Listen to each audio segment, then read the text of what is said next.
fait beau sur la Côte d'Azur, ce lundi 24 juin 1991. L'été connaît ses premières heures. L'agitation est peu commune sur le chemin Saint-Barthélemy à Mougins, sur les hauteurs de Cannes. Dans ce village aussi chic que discret, il est rare de voir un tel rassemblement de gendarmerie.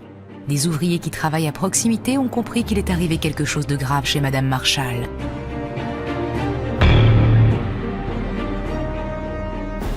Très vite, le bruit court. La riche veuve a été massacrée dans sa cave. Les voisins n'osent croire à la fin tragique de cette femme respectable. Très distinguée, très charmante. On la connaissait avec sa Rolls. Ça paraît une histoire invraisemblable. Le plus invraisemblable, c'est le cauchemar qu'a dû vivre Ghislaine Marchal. La scène du crime laisse envisager le pire calvaire.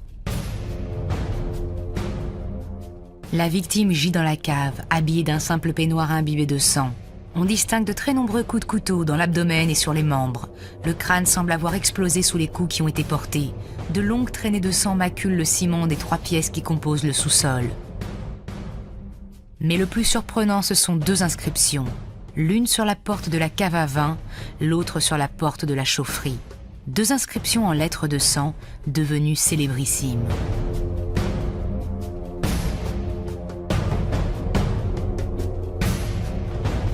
Ce qui s'est passé, c'est que les gendarmes sont arrivés dans cette cave. Ils ont découvert le corps sans vie de Madame Marchal, et puis ces 2 inscriptions. La célèbre inscription « Omar m'a tué », écrite de manière relativement lisible, et puis un peu plus loin, sur la porte de la chaufferie, une inscription beaucoup moins lisible, beaucoup moins claire, « Omar m'a té », qui s'arrêtait là comme si Madame Marchal avait voulu écrire une 2e fois qui était son assassin. Omar. Il n'y a a priori qu'un Omar dans l'entourage de Ghislaine Marchal. Omar Radad, le jardinier de la propriété. Il travaille à la chamade 2 ou 3 jours par semaine. Il travaille aussi chez une voisine, Madame Pascal, comme l'avait fait son père de très longues années durant. Les enquêteurs ont tôt fait de le retrouver, à Toulon, dans sa belle famille, où il fête l'Aïd el-Kébir. Dès le mardi 25 juin au petit matin, il est interpellé, interrogé et incarcéré.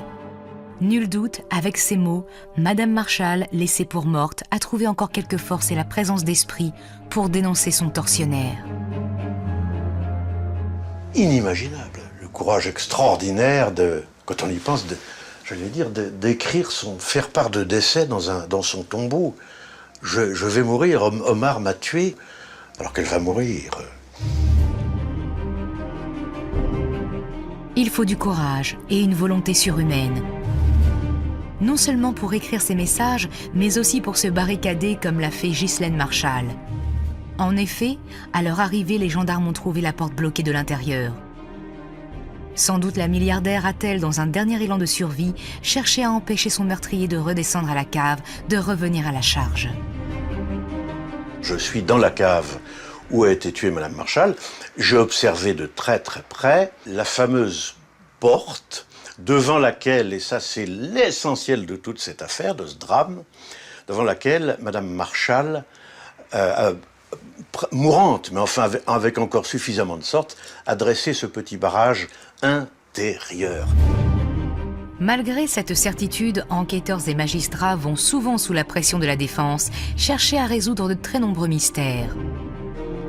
Omar Radad a-t-il laissé derrière lui des traces de son forfait ? D'autres traces accusatrices peuvent-elles être relevées sur lui, ses vêtements, ses chaussures? A-t-il un mobile, un alibi? Est-on certain que c'est Ghislaine Marchal qui a barricadé la porte de la cave de l'intérieur? N'a-t-on pas pu installer le même mécanisme en sortant de la pièce? Ghislaine Marchal est-elle vraiment l'auteur des inscriptions accusatrices?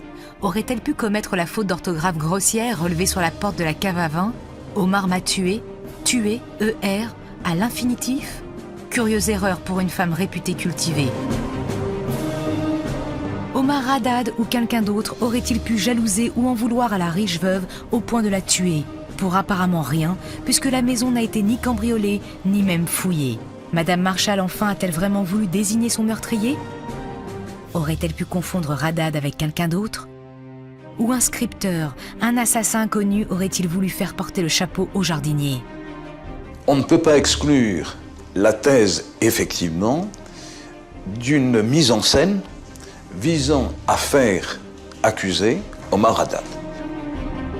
Tout le monde, ou presque, a cru à cette thèse du complot. La famille d'Omar Haddad, bien sûr, mais aussi les voisins de Madame Marshall, les grands bourgeois de Mougins.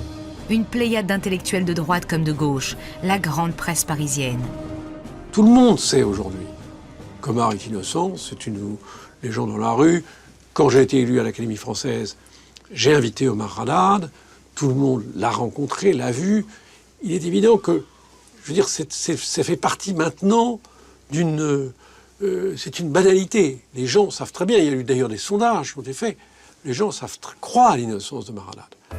Tout le monde le sait, sauf les gendarmes, les magistrats et surtout les jurés qui ont condamné Haddad, provoquant la colère de la foule.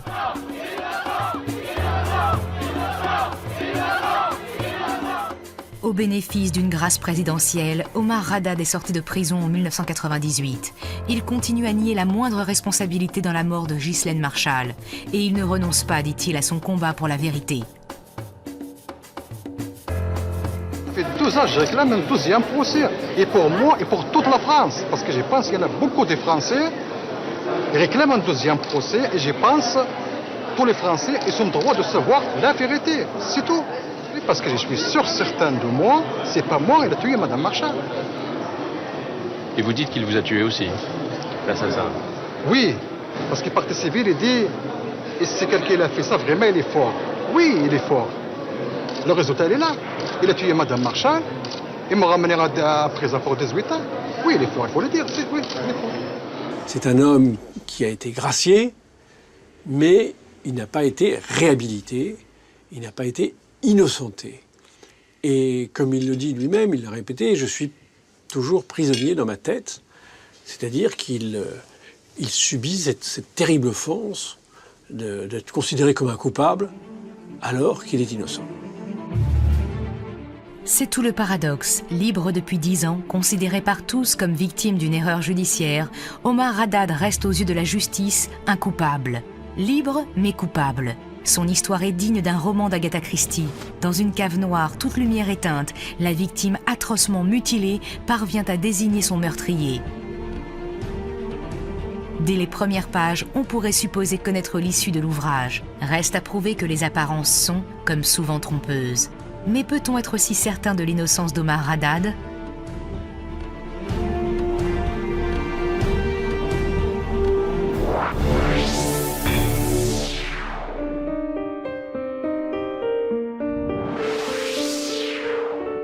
Ghislaine Marshall, veuve de l'héritier de la marque d'équipement automobile du même nom, vit depuis des années seule dans sa villa La Chamade. Madame Marshall voyage parfois en Italie, en Suisse, où elle possède aussi une propriété. Mais le plus clair de son temps, elle réside ici. Elle se lève tard, prend son petit déjeuner au lit en lisant la presse ou en faisant des mots croisés. Le midi, le soir, elle reçoit parfois. Souvent aussi, c'est elle qui est reçue. Elle vit seule, mais bénéficie du concours de 2 employés. Un jardinier Omar Haddad, on l'a vu, et une femme de ménage habituée des lieux. J'allais du lundi au vendredi, et quand il y avait du monde, le samedi et le dimanche. Quand il y avait des invités, j'étais assistée de ma fille. Quand il y avait trop de monde, oui. Son personnel, Madame Marshall, le paye le plus souvent en liquide. C'est ainsi que 2 jours avant le drame, Liliane Revevaux a accompagné Ghislaine Marshall jusqu'à la banque. Elle a retiré de l'argent, et elle m'a donné ma paye de la semaine, 1000 francs. Madame Marshall a retiré ce jour-là 5000 francs en liquide. Après avoir payé son employé et fait quelques courses, il lui reste 3600 francs dans son sac à main, à la veille du week-end. Un week-end ordinaire pendant lequel elle se passe des services de Liliane Revevaux. Je ne suis pas allée travailler parce qu'elle m'avait dit qu'elle partait, elle était invitée quelque part. Je ne suis pas allée, je pense même le lundi, j'y ai pas été. Elle m'avait dit qu'elle partait, je crois qu'elle m'avait dit qu'elle partait en Italie. Erreur. Ghislaine Marshall doit se rendre chez des amis le dimanche 23 juin pour un anniversaire. Elle est attendue pour 13h. Elle compte bien y aller. Elle a même préparé un cadeau. Le lundi, elle doit recevoir une de ses meilleures amies, Erika Serin. Les 2 femmes ont prévu un pique-nique au bord de la piscine. Elles tiennent à être tranquilles. Rien de tout cela n'aura lieu. Ghislaine Marshall n'ira pas chez les Costers. Erika Serin sonnera en vain le lundi midi à la porte de la Chamade. En toute fin de journée, alertée par les amis de la riche veuve et par une société chargée de la sécurité de la propriété, les gendarmes forcent la porte de la cave et découvrent le drame. Il découvre le corps de la victime, les traces de sang au sol, sur l'interrupteur de la lumière, le système de blocage de la porte à l'intérieur de la cave et les 2 inscriptions. Omar m'a tué et face au corps sans vie de Madame Marshall, un Omar m'a tué à peine lisible. Des indices qui offrent un premier scénario plausible. C'est extraordinaire quand on y pense. C'est d'ailleurs tellement extraordinaire, c'est comme le mystère de la chambre jaune, qu'on n'a pas voulu y croire. Ben si, c'est extraordinaire, mais il faut y croire parce que c'est la vérité. Logique donc qu'on aille chercher Omar Haddad là où il est, à Toulon, qu'on l'interroge longuement et qu'on en fasse le suspect numéro 1. Pourtant, dès les premières découvertes sur la scène du crime, les défenseurs du jardinier marocain soulèvent les premiers éléments de doute.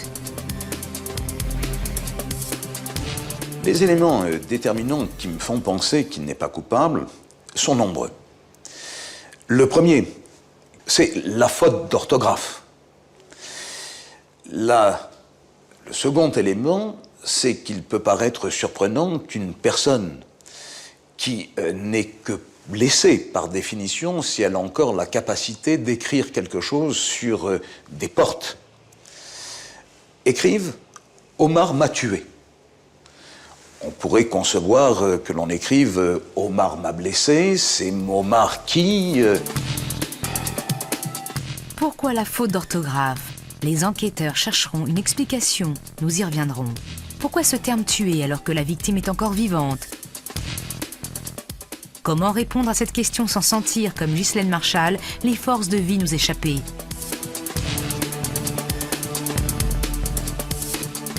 Les avocats ne se sont pas arrêtés à ces premières constatations. En observant les saignements de la victime, ils se sont vite convaincus que celle-ci ne s'est pas redressée après les coups. Le corps de Madame Marshall portait un certain nombre de traces de blessures. Les saignements sur les cuisses étaient des saignements perpendiculaires aux cuisses. Il n'y a pas d'explication de ce saignement.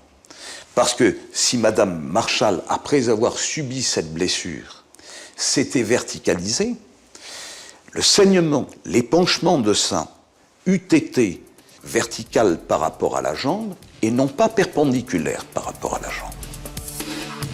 Certes, mais c'est oublier que personne ne sait si Madame Marshall a eu besoin de se relever ou pas, ni pour bloquer la porte, ni pour tracer ses inscriptions. Au contraire. Je précise qu'elle a écrit ça à genoux. Elle était donc évidemment très faible. Elle appuie sa tête contre la porte en dessous de l'inscription et on a retrouvé des traces de sang et des cheveux collés. Bon, elle écrit « Omar m'a tué ». Je répète, il y avait qu'elle dans la cave. Pour en être certain, encore eût-il fallu fouiller au peigne fin la cave et sans doute toute la villa.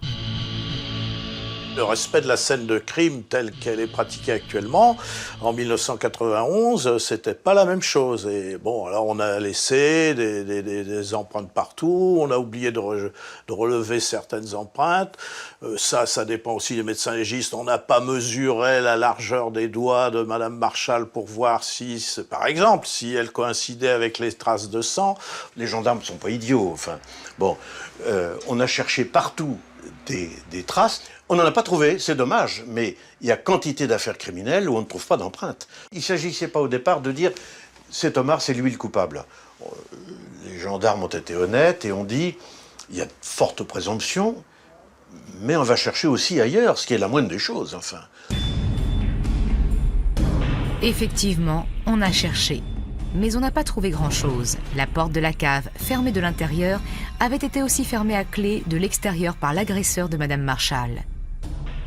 Cette clé, retrouvée dans une petite remise, ne présentait aucune empreinte digitale. Pas plus que le chevron de bois qui a visiblement servi à frapper la riche veuve. Pas plus que le sac à main de la victime retrouvé dans la chambre vidée des 3600 francs qu'il devait contenir. Pas plus enfin que la cisaille qui aurait pu être utilisée pour agresser Ghislaine Marshall. Aucune trace d'Omar, nulle part. Sur l'espèce de sécateur qui a servi à tuer Madame Marshall. Il faut quand même bien voir que ce sécateur a été nettoyé. Ça me semble tout de même tout à fait intéressant. Pourquoi voulez-vous qu'on le nettoie s'il n'y avait pas une raison quelconque.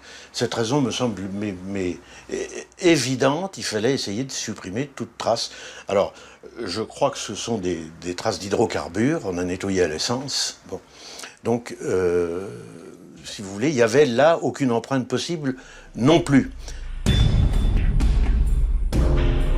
Pas d'empreinte, les défenseurs d'Omar jubilent.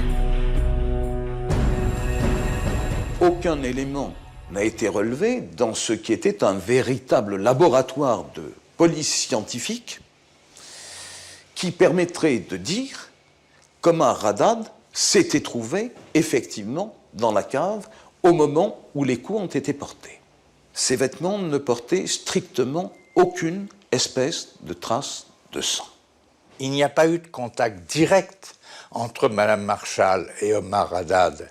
Il l'a frappé d'abord avec un chevron en bois, ensuite avec un instrument tranchant, mais à travers son peignoir. Ce peignoir lui-même a bu le sang qui sortait du corps de Mme Marshall et n'a donc pas pu rejaillir sur Omar Haddad, qui d'ailleurs aurait eu le temps 20 fois de se laver et d'essuyer ce sang.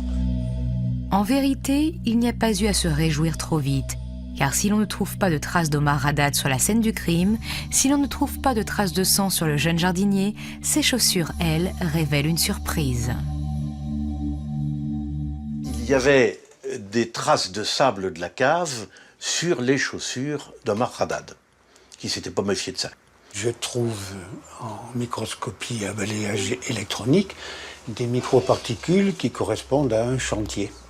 Voilà. Et il se trouve que cette cave est en chantier. Il y avait de la laine de roche, oui, des microparticules de plomberie, de plâtre, de ciment, voilà tout un éventail de microparticules qui caractérise finalement cette cave. Magistrats et enquêteurs marquent un premier point. Haddad est bien descendu dans la cave. Il affirme que c'était des semaines plus tôt, au mois d'avril, 2 mois auparavant. Les particules se seraient-elles accrochées à ses basques si longtemps? On peut en douter. Mais on essaye de le croire, si ce n'est qu'à partir de ce moment, les gendarmes se méfient de lui. Ils le pensent capable de mensonges.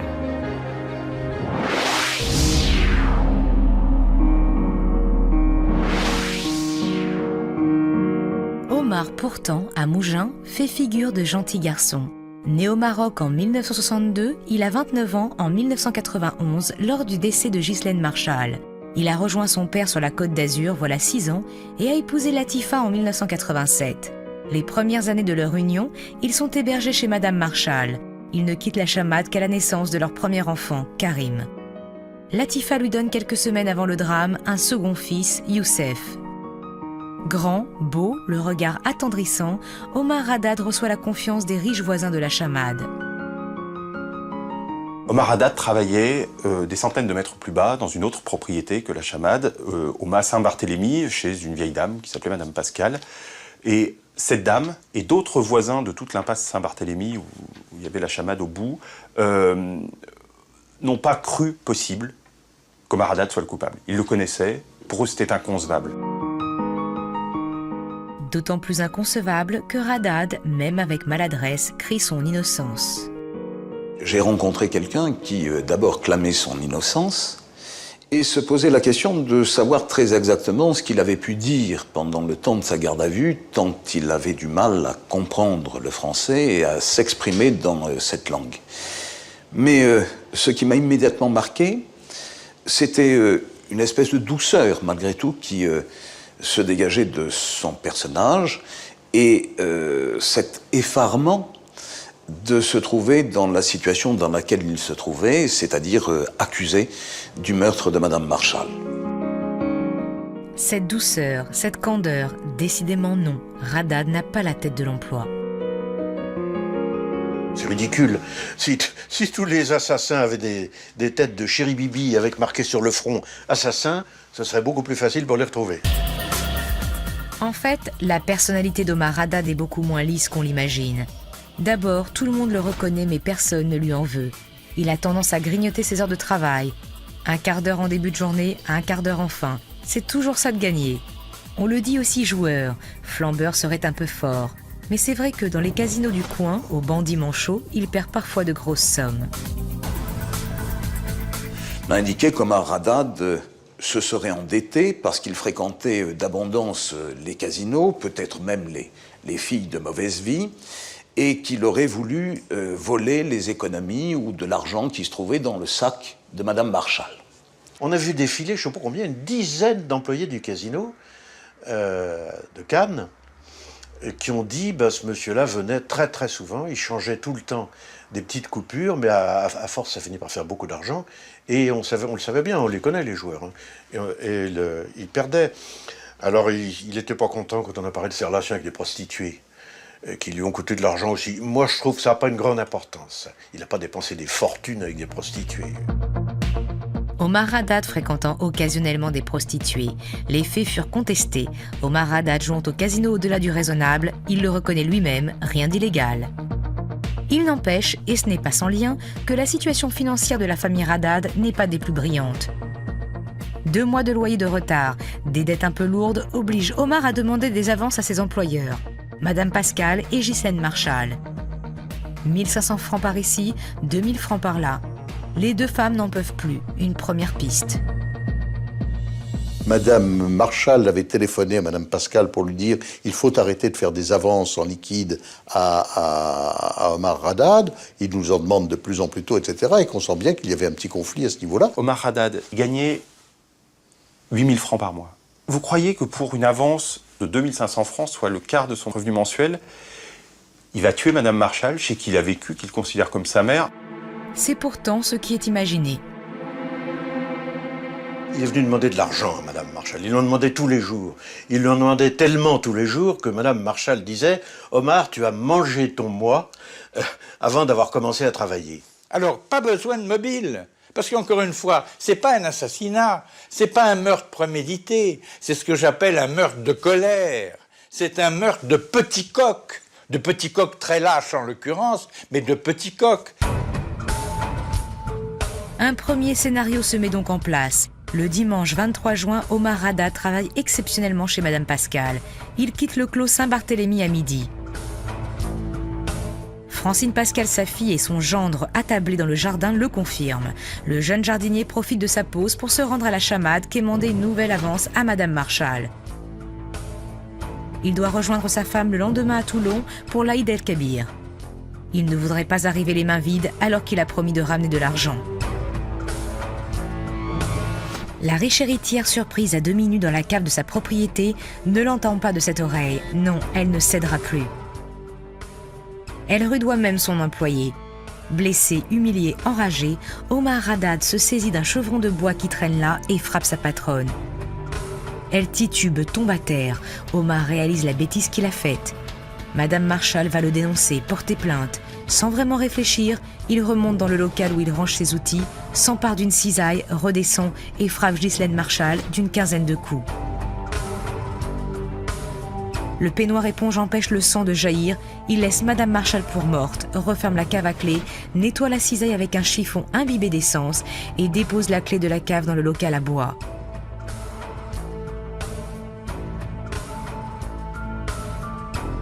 Avant de partir, il se faufile dans la chambre de sa patronne. Il s'empare des 3600 francs qui traînent dans son sac à main et repart discrètement. Personne ne sait qu'il est venu à la chamade. À 13h05, il réapparaît au clos Saint-Barthélemy et avec 25 minutes d'avance, reprend son travail. Le gendre de Madame Pascal le trouve un peu pâle. Sans doute a-t-il faim, pense-t-il. Il lui offre un sandwich et une glace. Omar Haddad ne mange que le dessert. Malheureusement, ce beau scénario va s'effondrer quelques jours plus tard.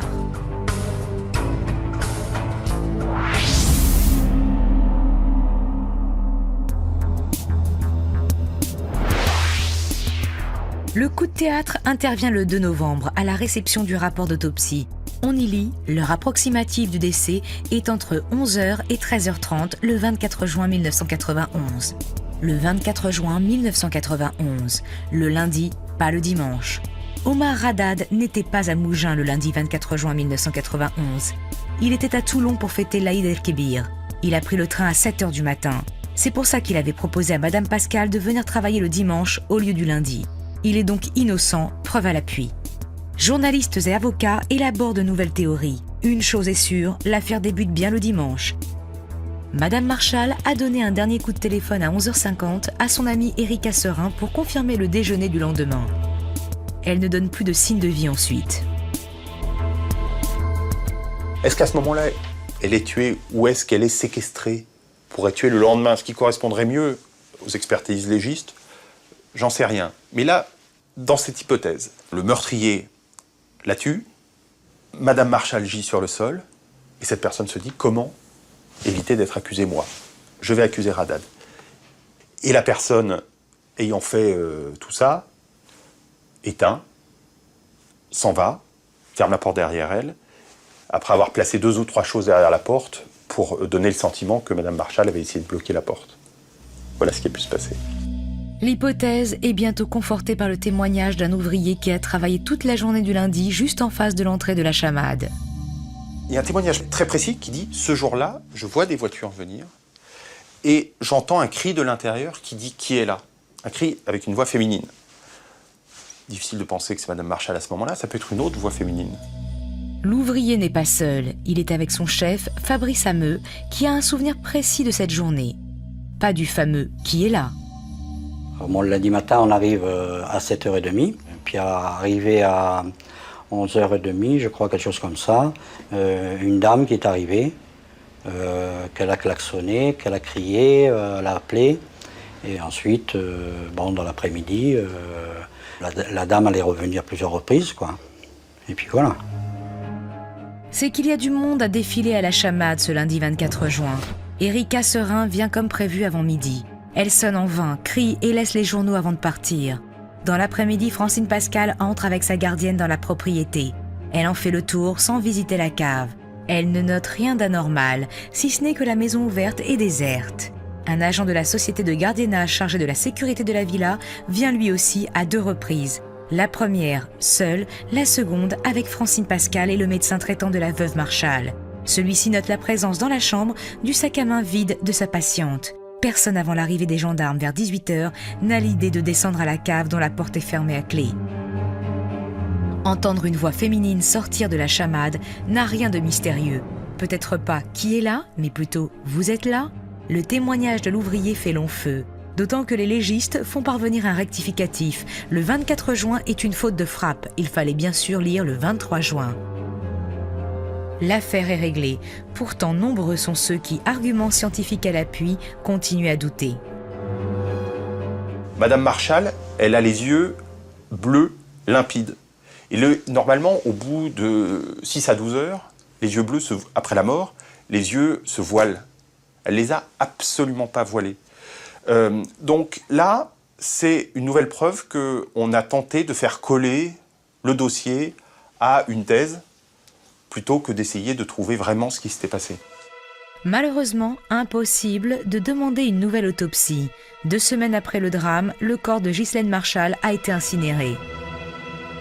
Quand vous acceptez d'incinérer le corps de la victime 15 jours après son décès, alors que ça laissera, c'est la pièce à conviction par excellence, je trouve que ce sont des erreurs qui sont très très graves. Les soutiens d'Omar doutent d'autant plus que leur protégé offre un alibi solide, y compris pour le dimanche, un alibi détaillé.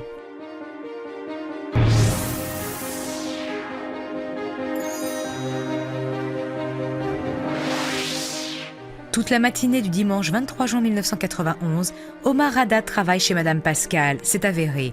Il quitte le clos Saint-Barthélemy à midi. Madame Marchal sort tout juste de sa douche et s'apprête encore nue sous son peignoir à descendre dans la cave vérifier le système de la piscine. Le jeune jardinier réapparaît chez les Pascal à 13h05. C'est donc entre midi et 13h que tout s'est noué. Omar propose un récit précis. Il est descendu déjeuner chez lui en 2 roues. En chemin, il s'arrête dans une boulangerie acheter une demi-baguette de pain. Les vendeuses sont interrogées. Une cliente restée une demi-heure à discuter dans la boutique aussi. Les boulangères, si on regarde très précisément leurs procès-verbaux, elles disent qu'il y avait tellement de monde ce jour-là qu'elles sont incapables de se souvenir. Voilà. Elles ne disent à aucun moment qu'elles ne l'ont pas vu.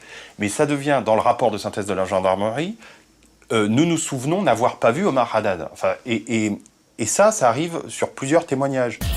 Dommage. Vers 12h15, il arrive chez lui. Alors qu'il entre son 2 roues dans la cour, il croise un voisin, le gérant de la supérette installée au rez-de-chaussée du bâtiment. Lui aussi est interrogé. C'est vrai que ce voisin ne confirme pas avoir vu Omar Haddad. Mais pour que Omar Haddad ait pu voir ce voisin de l'immeuble dans lequel il habitait, il fallait qu'il se fût trouvé là, puisqu'il indique, rangeant ma petite pétoire, ma mobilette, j'ai vu monsieur Untel. Et il indique l'heure à laquelle il a vu cette personne. C'est donc qu'il se trouvait bien là, à cet endroit-là. Omar n'a pas décidément de chance. Le gérant de la supérette a bien traversé la cour de l'immeuble à l'heure où le jardinier est rentré, mais il ne l'a pas vu. Plus ennuyeux, les autres voisins non plus. Arrivé dans son immeuble, il y avait la quantité de témoins, notamment des gens qui étaient au balcon, qu'on appelait les concierges, c'est tout dire, qui sont restés, ils étaient là, ils attendaient une de leurs filles qui venait à déjeuner. D'environ midi jusqu'à 1h, 1h15, ils sont restés sur leur balcon, donnant sur l'entrée de l'immeuble. Et ils disent, on connaissait bien M. Haddad, s'il était revenu comme il le prétend avec sa mobilette, on l'aurait entendu, la mobilette, on l'aurait vu, enfin il serait passé sous notre fenêtre. On ne l'a pas vu, personne ne l'a vu. Personne ne le voit non plus repartir vers 12h40. En chemin, il s'arrête dans une cabine téléphonique pour passer un coup de fil à Toulon chez sa belle-mère. Il est 12h51. C'est vrai que personne n'a vu Haddad, mais il y a cette histoire de coup de fil qui prouve qu'il est bien passé par là. Il passe un coup de fil d'une cabine téléphonique à sa femme Latifa qui est à des dizaines de kilomètres de là, à Toulon. Les gendarmes trouvent ce coup de fil par hasard parce qu'ils épluchent les listings téléphoniques des cabines téléphoniques. Et finalement, ils tombent sur un élément à décharge de Haddad dont lui-même n'avait pas parlé. C'est bien ça le problème. Ce n'est pas Omar Haddad qui spontanément parle du coup de téléphone. Ce sont les enquêteurs qui en découvrent l'existence. Et ce n'est que lorsqu'on lui en parle que le jardinier marocain s'en souvient soudain. Voilà qui éveille encore les suspicions.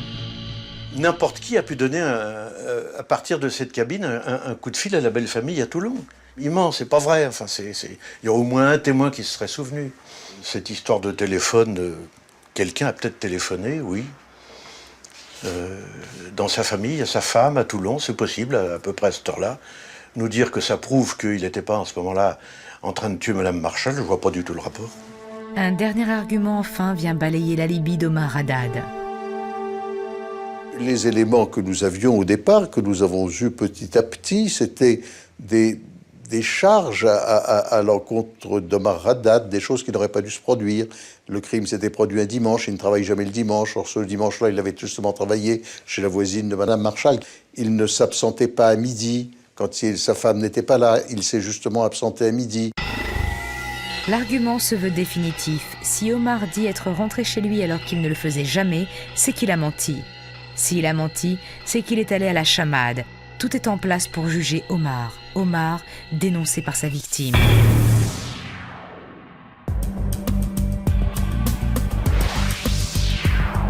Le procès s'ouvre fin janvier 1994 à Nice, dans un contexte que l'on dit particulier.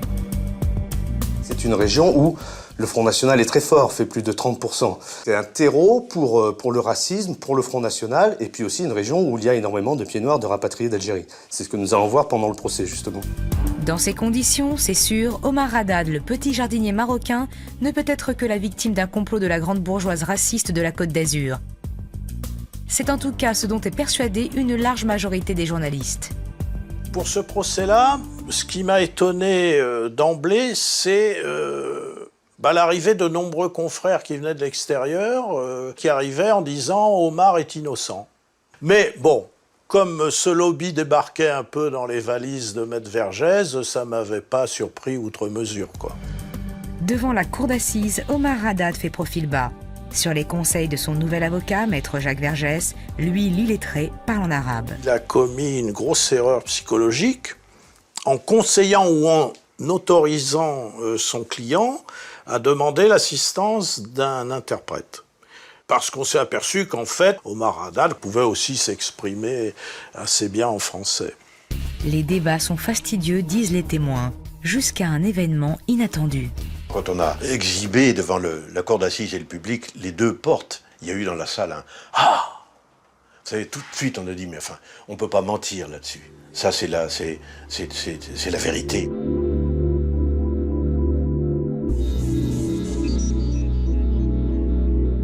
D'une certaine façon, c'était Madame Marchal qui entrait par son écriture. Il y avait un certain nombre de circonstances qui faisaient que la présentation des portes, cette arrivée de l'écriture de Madame Marchal, a été très bouleversante.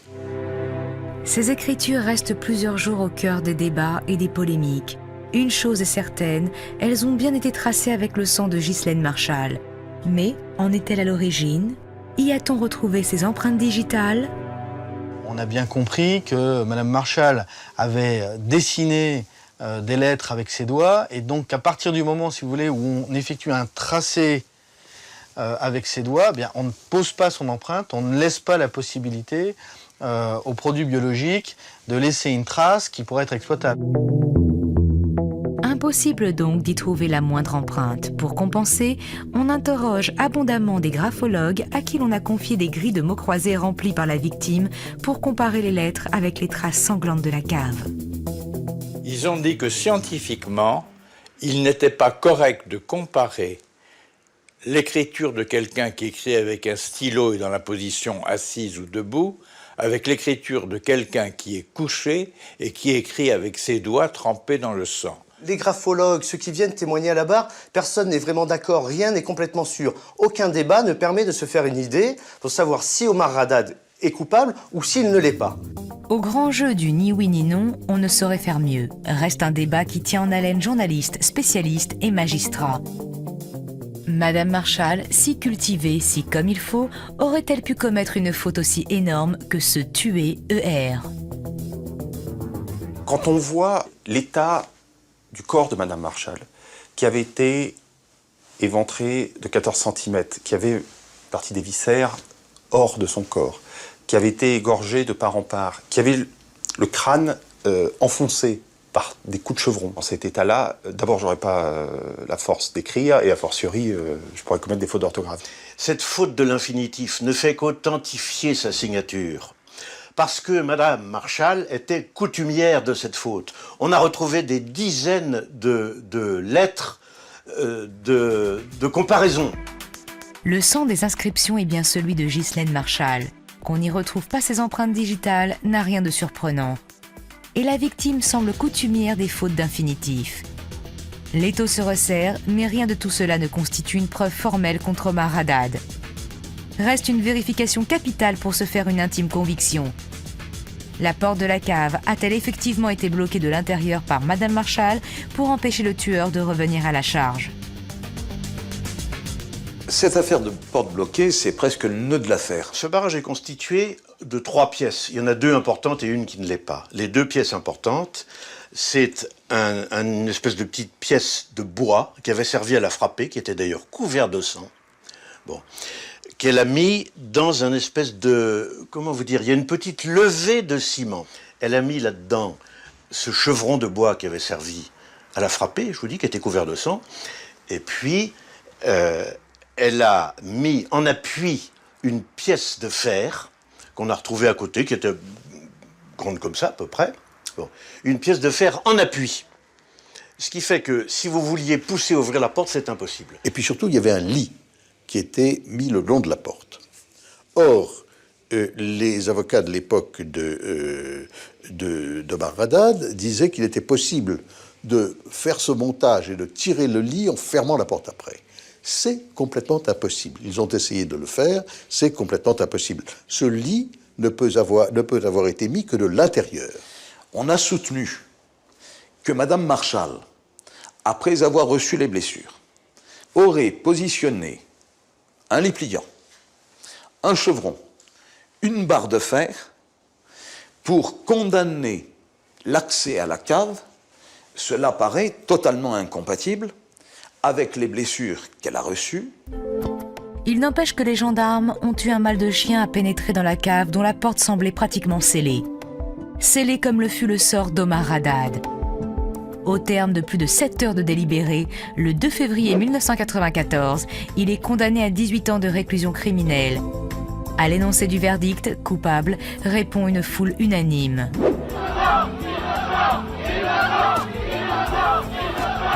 Soudain, un hurlement résonne dans le palais de justice.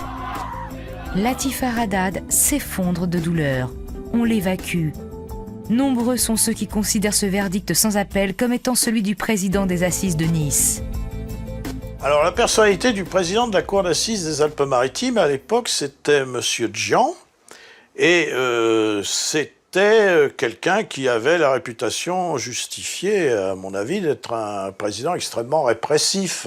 Ayant vécu en Afrique du Nord et en Algérie plus particulièrement, il connaît un petit peu la culture des Arabes et des Berbères et des Kabyles. Donc il se permet des remarques qui, au fur et à mesure, on s'en aperçoit, vont dans le sens d'aggraver le cas d'Omar Radad. C'est par exemple quand il interroge Latifa Radad, la femme de Omar, qui dit elle-même que Omar est très calme, très doux et qu'il ne ferait pas de mal à une mouche. Immédiatement, le président Djian l'interroge, mais comment est-ce qu'il n'égorge pas le mouton pour la fête de l'Aïd, ce qui est un sacrifice rituel qui n'a rien de violent, qui est simplement culturel. Donc déjà, ce type de remarque, ou encore, il cite des proverbes arabes qui vont dans le sens d'enfoncer Omar Radad. Et on verra dans le dénouement d'ailleurs que le président Djian a joué un grand rôle dans la condamnation d'Omar Radad. Beaucoup aussi font porter le chapeau au défenseur du jeune jardinier, le controversé Jacques Vergès. Le principal responsable de la condamnation d'Omar Radad, c'est Maître Vergès. Il a choisi, dans le cadre de la médiatisation, d'insister sur le caractère raciste et le caractère politique du dossier, beaucoup plus que les preuves qui peuvent être données sur le dossier lui-même. Il y a des improvisations, des glorioles médiatiques qui coûtent cher aux accusés. C'est tout de même Jacques Vergès qui tient la vedette à la sortie de la salle d'audience. Jacques Vergès, dont je dis toujours que c'est un homme extraordinaire et un avocat à ses moyens, a montré son génie, comme toujours, devant les caméras. Il y a 100 ans, on condamnait un jeune officier qui avait le tort d'être juif. Aujourd'hui, on condamne un jardinier parce qu'il a le tort d'être maghrébin. En comparant Radad à Dreyfus, Vergès y va franco. Il laisse entendre que la justice a fait preuve de racisme. Le fait qu'il soit marocain n'a pas joué en sa faveur. Il aurait été académicien, il aurait été un écrivain de renom, on aurait peut-être hésité. Bon. Je ne veux pas qu'on mette du racisme là où il n'y en a absolument pas. Je me moque que monsieur Radad soit marocain ou ne soit pas marocain, le problème n'est pas là. Le problème, c'est de savoir s'il a tué Mme Marshall, c'est tout. Il est évident que le racisme n'a rien à voir dans cette affaire et que, véritablement, ce n'est pas parce que Omar Radad était un maghrébin qu'il est plus coupable, mais ce n'est pas également parce qu'il est maghrébin qu'il est plus innocent. Les prises de position d'Henri Leclerc font elles aussi polémique. Le célèbre pénaliste est alors président de la Ligue des droits de l'homme. Qu'est-il venu faire aux côtés des grands bourgeois comme adversaire du jeune et fragile immigré maghrébin? Le voilà traître à la cause. Maître Henri Leclerc, président de la Ligue des droits de l'homme, était partie civile dans cette affaire. Donc, c'est certain que ça a beaucoup pesé. Maître Henri Leclerc a fait des déclarations dans Le Monde, signées qualité comme président de la Ligue des droits de l'homme, en disant qu'Omar Radad était coupable. Bon. Ça le regarde, c'est son problème. Personnellement, je trouve ça indigne. Suite à la condamnation d'Omar Radad, Jean-Marie Rouart se sent pousser des ailes. Tel Zola, volant au secours de Dreyfus, le sémillant académicien endosse son habit vert pour sauver le jardinier marocain. J'ai essayé de mettre en branle les intellectuels, qui d'ailleurs ont formidablement réagi. Il y avait Philippe Solers, Gabriel Maznev, Henri Troyat, Maurice Reims, Jean d'Ormesson. Enfin, il y a eu énormément de grands écrivains de droite, Éric Orsenard, de droite et de gauche. Omar Radad a surtout été défendu par des gens qui ne connaissaient pas le dossier. Vous venez d'évoquer le nom de Jean-Marie Rouart, académicien honorable. Il n'était pas au débat. Il n'a jamais lu le dossier. Il n'a jamais vu les fameuses portes.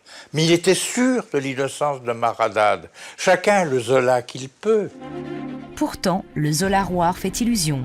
Il convainc le public de l'innocence de son protégé. L'opinion publique a pris fait et cause, mais ce n'est pas la première fois que l'opinion publique se trompe. Les pressions populaires, politiques, intellectuelles et diplomatiques finissent par porter leurs fruits en 1996. À la suite d'une visite d'Hassan II à Paris, Jacques Chirac a accordé une grâce à Omar Haddad. Donc Omar Haddad avait été condamné à 18 ans. Jacques Chirac a accordé une grâce partielle de 4 ans et 8 mois. Pourquoi 4 ans et 8 mois? Pourquoi pas total? Pourquoi? Enfin, difficile à savoir.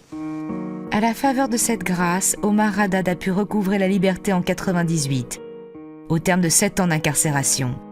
Il vit désormais à Toulon, en invalidité pour raisons psychologiques. Il a renoncé à travailler, mais pas à revendiquer son innocence.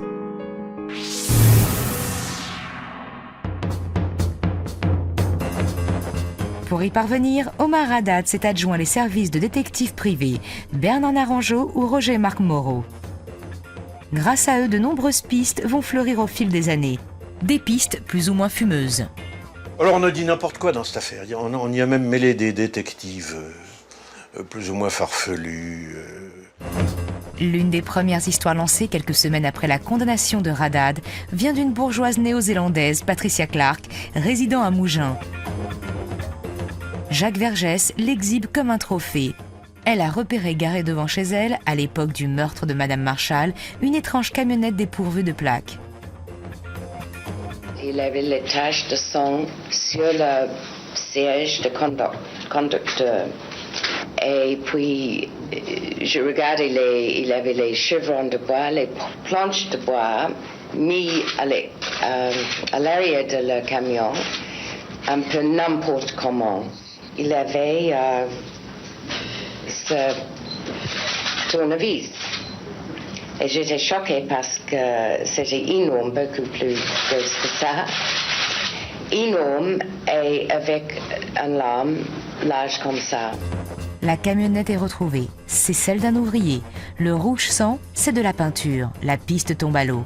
Une autre ne tarde pas à poindre. Nous ne faisons que dire, il existe un Omar dans la vie de Madame Marshall. Voilà, tout simplement. Un deuxième Omar. Un deuxième Omar dans la vie de Madame Marshall. Un second Omar, un étudiant yougoslave qu'on aurait aperçu aux alentours de la Chamade ou discutant avec Madame Marshall. Il est repéré près de Grasse. Il ne connaît en fait ni la riche veuve ni sa maison. Christian Veilleux ne peut pas en dire autant, et pour cause, il est le fils de Ghislaine Marshall, né d'un premier mariage. Un ignoble postulat commence à se murmurer. À qui profite le crime? Au fils, bien sûr, trop pressé d'hériter. C'est lui qui aurait commandité le meurtre de sa mère. Et son chagrin au procès n'aurait été que cinéma. Je pense que n'importe qui perdant une mère, c'est déjà affreux. Mais dans ces conditions-là, je crois que c'est effroyable. Ceux qui ont connu Ghislaine Marshall, ceux qui connaissent Christian Veilleux, ne peuvent qu'être outrés d'une telle supputation. Elle l'aidait beaucoup, hein. Ouais. Elle aimait son fils, il fallait faire tout pour son fils quand il arrivait. Hein. Ouais. Tout l'entourage savait que Christian Veilleux était le fils adoré de sa mère, qu'il adorait lui-même sa mère, tout cela n'était contesté par personne. Tous ceux qui ont évoqué la piste monstrueuse d'un complot familial ont été lourdement condamnés. Le Nouvel Observateur, le détective Moreau ou surtout Jean-Marie Roire qui a pris très cher. 100 000 € de dommages et intérêts.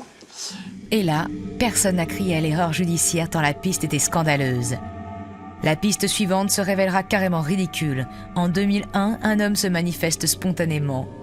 Depuis 1982, explique-t-il aux enquêteurs, Ghislaine Marshall a rejoint l'Ordre du Temple solaire, une secte suisse qui a fait parler d'elle à l'occasion de massacres collectifs.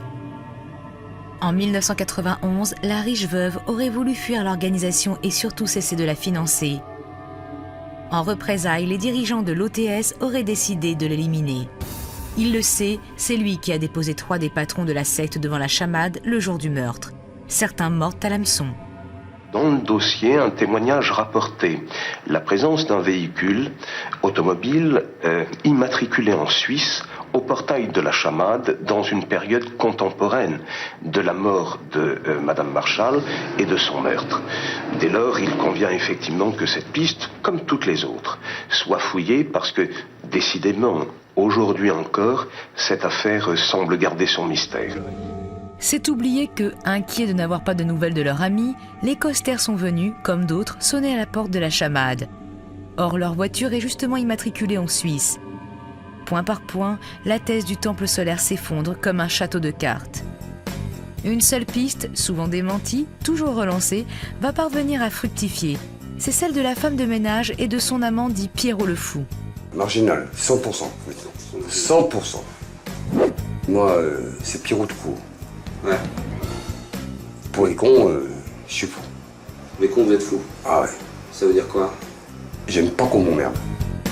Et quand on l'emmerde, il est prêt à tout. Il y en a même un qui n'est plus là pour en témoigner. Je suis sorti de prison, de Saint-Martin-Marie, en centrale. Moi, j'ai fait rien avant. J'ai tué un mec à Paris. Ah ben, il a voulu me tuer, hein, le mec. C'était moi ou lui. J'ai pris 5 ans pour homicide volontaire. Et c'était involontaire parce que je savais même pas le lendemain que j'allais tuer. J'étais bourré. Pour le détective Roger-Marc Moreau, un tel personnage ne peut que faire figure de nouveau suspect. Il se lance sur cette piste avec le journaliste Christophe Deloire. J'ai recueilli des témoignages, j'ai ouvert ces interrogations. À eux d'y répondre. Chacun son rôle. Parmi ces témoignages, ceux de la femme de ménage, Liliane Recevaux. Elle vit en couple, Pierrot le Fou et son amant. Madame Marchal lui avait donné son congé pour 2 jours. Comme si Madame Marchal devait partir, elle n'avait pas besoin de sa bonne. Or, elle n'est pas du tout partie, contrairement à ce que pouvait laisser entendre ce propos. Mais cela, les gendarmes ne l'ont pas vérifié, n'ont pas essayé de savoir pourquoi cette femme de ménage, qui était aussi dans l'entourage immédiat, n'était pas venue travailler ce jour-là. C'est d'autant plus mystérieux que le concubin de l'époque de cette femme de ménage, que nous sommes allés voir, dit « Mais à l'époque, ma concubine, la femme de ménage, est partie travailler le dimanche matin. Elle est aussi partie travailler toute la journée le lundi. » Liliane Recevaux, le dimanche 23 juin, annonce à son concubin qu'elle va travailler. Serait-elle allée à la chamade? Nous lui avons posé la question. J'ai dit à mon concubin de l'époque que j'allais travailler parce qu'il était très jaloux. Et le dimanche 23, je suis allée au Lac Sainte-Croix avec ma fille, son ami, Monsieur Pierre, au Ribot, et le chien. J'ai vu un mec de Côte d'Or et un mec de Saône-et-Loire, là-bas. On a eu une histoire avec la chienne. C'est-à-dire que ma fille avait donné une correction à la chienne parce qu'elle était partie. Et les gens sont venus en disant « on va appeler Brigitte Bardot ». Il y a eu une histoire. Ils sont 4 à confirmer cette escapade au lac Sainte-Croix. Pierrot, Liliane, sa fille et le copain. Mais Moreau et Deloire ne peuvent pas se contenter de cela. Nous sommes allés le voir. Il a fini par nous dire qu'il était allé à la chamade le 1er mai. J'ai travaillé 1 heure, elle m'a donné 200 francs. Madame Marchal. Guylaine Marchal. Vous avez fait quoi? J'ai déménagé une chambre du premier pour remettre dans une autre chambre, c'est tout. Il a fini par nous parler de ce qui peut être l'arme du crime, un coup de papier qui correspond aux blessures, qui a disparu. C'est la femme de ménage qui l'a mentionné très longtemps après. Voilà, c'est les mensonges de cette dame, le crime déjà commis et les cambriolages commis à l'époque par son amant. Tout ça méritait quand même d'être un peu plus regardé. Plus regardé, en clair, et si le suspect était en fait l'assassin? Moi, je suis sûr et certain que ce n'est pas moi. C'est tout. Ce jour-là, c'est au lac de Sainte-Croix, point à la ligne. Alors, quand est-ce qu'elle est morte? Quand est-ce qu'elle n'est pas morte? Il faut m'expliquer. Hein. Ça commence à me gonfler, cette connerie. Hein. Voilà. Il n'est pourtant pas au bout de sa peine, Pierrot. Le pugnace détective Moreau aimerait bien se pencher sur son ADN. Au début des années 2000, on découvre que les portes de la cave de la chamade sur lesquelles Ghislaine Marchal a laissé ses sanglants messages sont porteuses de 2 ADN masculins inconnus. 2 ADN qui ne sont pas ceux d'Omar, ça a été vérifié. Pour savoir à qui ils appartiennent, la défense du condamné a saisi la chambre de révision de la Cour de cassation. Les hauts magistrats ne l'ont pas entendu de cette oreille. Ils ont rejeté la requête au prétexte que l'analyse de ces ADN n'apporterait rien à la recherche de la vérité. Je pense que les déclarations de M. l'avocat général sont insignifiantes. Il y a cette erreur fondamentale. Comment peut-il dire que des traces d'ADN dans le sang de Mme Marchal ne signifient rien? Comment peut-il le soutenir? Parce que depuis le décès de Mme Marchal, les fameuses portes ont été déposées, déplacées jusque dans la salle d'audience. Des dizaines de personnes, gendarmes, journalistes, experts, magistrats, ont pu y laisser leurs traces biologiques. Il n'y a pas tant de gens que ça qui ont touché la porte. Les gendarmes de l'époque, ils sont faciles à retrouver. On aurait pu leur faire passer des expertises ADN pour vérifier si c'était le leur, et si c'était le leur, ben voilà, on n'avait pas les accusés. Mais ça permettait de savoir s'il y avait une bonne chance que ce soit l'ADN du coupable. À quoi bon identifier les auteurs des traces d'ADN laissées sur la porte de la chaufferie ou sur la porte de la cave à vin, alors que cette porte, encore une fois, n'a pas de lien direct avec le combat qui a opposé le meurtrier et Madame Marchal. La Cour de révision aurait pu faire autre chose, c'est comparer l'ADN à d'autres personnes dans l'entourage. Et ça n'a pas été fait. Moreau et ses amis ne veulent pas en démordre. Pierrot le Fou est un suspect idéal. Et si c'était son ADN qui traînait sur les portes de la cave? Une avocate de ses relations s'apprête, au nom d'Omar Haddad, à saisir une nouvelle fois la chambre de révision pour le faire vérifier. Même si cette seconde requête n'a que peu de chances de prospérer, nous avons demandé à Pierrot s'il était prêt à se soumettre au test de vérité. Vous aviez déclaré au Parisien, au journal Le Parisien, que vous étiez prêt Je m'en rappelle. à faire une analyse génétique. Pas de problème. Si on allait la faire, Pas de problème. on y va? Il n'y a aucun problème. On va la faire? D'accord. Alors, je vous écoute. Je me suis pour les paupières, c'était faire le test ADN. Sans appréhension aucune, Pierre Auribeau tient son empreinte ADN à disposition. Mais sans doute ne la lui réclamera-t-on jamais, tant il y a peu de chances qu'elle traîne sur les portes ensanglantées. Il eût d'ailleurs été tout aussi improbable que ce fût celle de Haddad. C'est que personne n'a jamais soutenu qu'Omar Haddad avait assassiné ou tué la porte de la cave à vin. C'est Madame Marchal qui l'a tué. C'est un jugement définitif, un jugement que n'acceptera jamais Omar Haddad. Il l'affirme comme il l'a déjà fait. Il n'abandonnera jamais le combat. Je suis sûr certain de moi, c'est pas moi qui a tué Madame Marchal. Mais pour d'autres, ce fameux combat n'est pas celui que l'on croit. C'est le combat entre le homard qui veut croire à son innocence et le homard qui, au fond de lui-même, sait très bien ce qu'il a fait. Loin des salles d'audience et des fenêtres à barreaux, jouir du sentiment de liberté est souvent un combat intérieur. Pour tout le monde, pour Omar Haddad, plus que pour tout autre sans doute.